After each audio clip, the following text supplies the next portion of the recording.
Rouser 200 mga lods mga sir. Ayan, so Rouser NS200. So basic sharing lang tayo dito pagka tayo nagbabaklas ng clutch side ng Rouser 200 mga lods mga sir.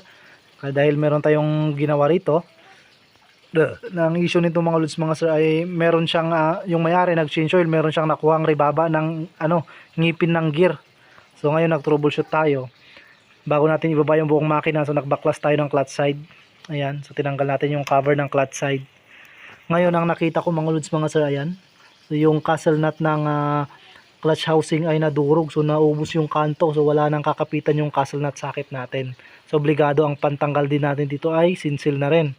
Pero kung bakit ba nagkaganyan, anong meron, anong problema? Dahil ang Rouser 200 mga lods mga sir, ang luwag nito ay pakanan, so pahigpit sa normal na ikot ng tornilyo. Ang pahigpit naman nito ay pakaliwa or counterclockwise. Kaya ang nangyari dito, linuluwagan nila siguro ng papunta ron, pero hindi nila maluwagan, kaya naubos ng ganyan.